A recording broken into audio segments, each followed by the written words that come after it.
Good morning, ma'am. Ngasi je sak chang chana wa khara sum wari khara sum sana che na tor pone. Atai ge sunate da.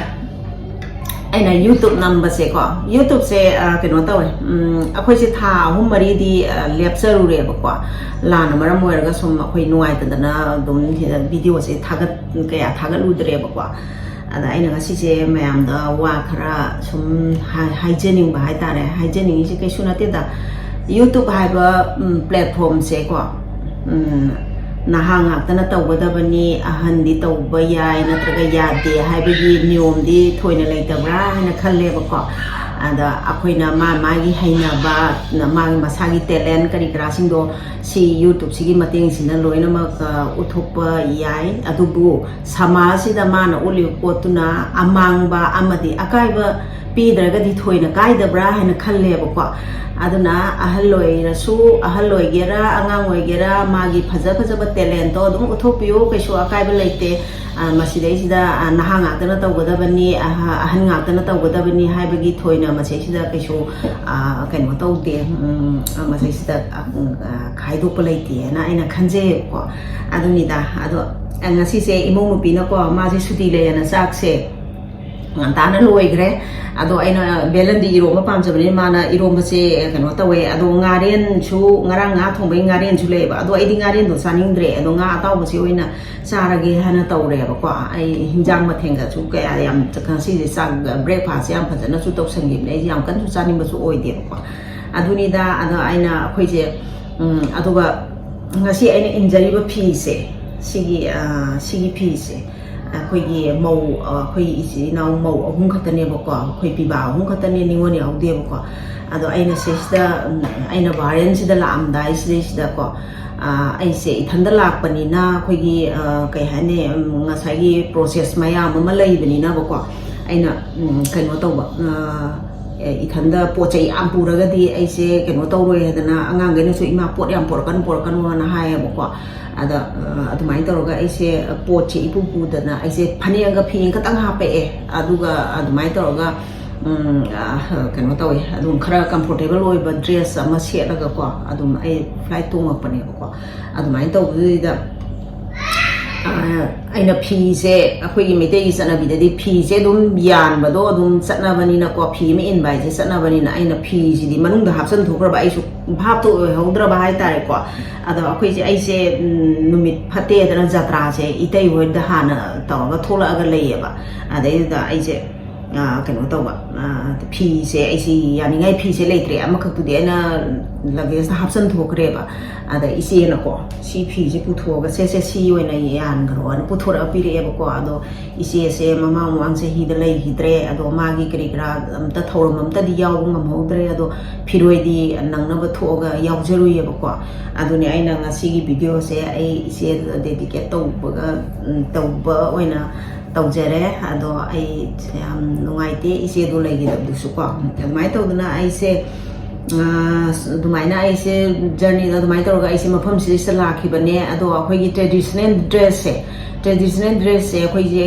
adum akhoi gi sairau ba yausang any akhoi gi festival ama mai te festival am tawga matam da akhoi se dress to dum se le ba ko cham tang hukke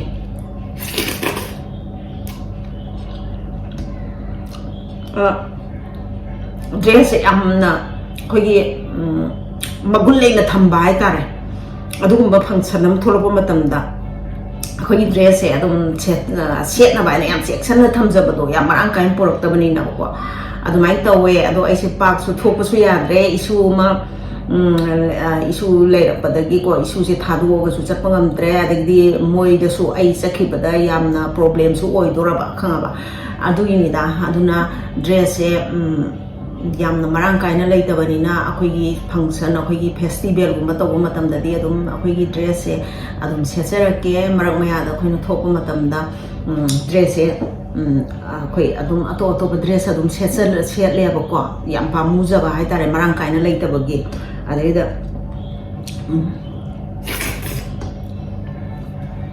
adai video ji so ba ko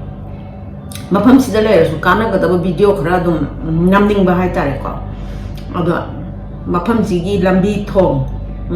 ꯃꯐꯝ ꯑꯃ ꯆꯥꯎꯈꯠꯄ ꯍꯥꯏꯕꯁꯦ ꯂꯝꯕꯤ ꯊꯣꯡꯁꯤꯅ ꯍꯥꯟꯅ ꯌꯥꯝꯅ ꯃꯔꯨ ꯑꯣꯏꯀꯣ ꯂꯝꯕꯤ ꯊꯣꯡ ꯌꯥꯝ ꯐꯖꯩ ꯃꯈꯣꯏꯒꯤ ꯁꯤꯁꯇꯦꯃꯦꯇꯤꯛ ꯍꯥꯏꯕꯗꯤ lambi sathok sasingi karigi amagi yam system yam phajaba haitare si am tamjaningai oi aduna adum marak marakta kanagadaba haibati leidana ko adugumba du so dum aina namjaninge ko aise adu yumda leini da su yamna khoigi video se namagan aisa ithana saraga video yam namme ko adu imong pina ai adum video mayam da ubudai mana youtube se hangbi gi bne ko adu si youtube aise ai khatagi nate akoi family loi ba mayam to yani ko adumai tawga hangbi bane ado man di haye mama yumda di sak sabi photo mayam video mayam namma sidana namuya di chikai bino anangange ko aina ne asaina de hana aina sum keno tawe ko ado ngasi je aina chak chan chana mayam da wari sum sarga chak chage dana dum taw pani da aje belo ni ilom bem pa ne ko imono pira mama na pam de belo di do lon bi rage ngarang nga thong bai nga su ngaren chu lei ya da ngaren cha loi na nga to bon cha ye ko adumai to ga mana ke taw le belo ni je cha ba sing khat pa yam ngai ba ne yam ngai ba ko usome la da ma khon thong sa da su yum da ga lei ji ko phu ro ka sing khat pa yam ngai ba ne ba ko aduni da mayam aina machi je aduni da sum mayam da ko video so sum youtube ta kari da video ga nam je ko ahan na tauba adagi na na taw adu da hai je afabo di ki su kai da brai na khan le ko si ka tai wani da aduni da aduna mayam adum kano tauge kana ga da ba family waraga su mayam da message pi be aba hai badi leidana ko moi di sumai tawi aduni aku chu yengi ne ko kana ba mina namak pa mayam se aku chu yengi ba ko youtube se am kana ya ba ko adui wani da ini masih siapa yang saling dia buka ada itu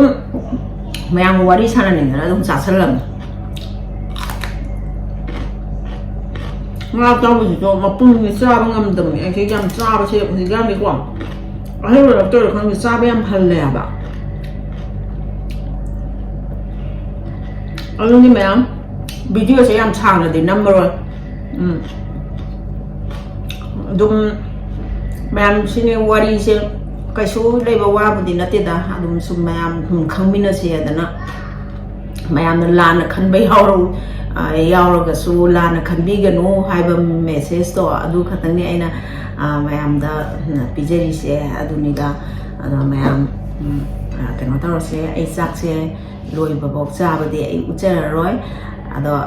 kano tawge sare sum loi salage mayam mayam amuka hana kurum jari mayam comment tawbiramo like subscribe share tawbiramo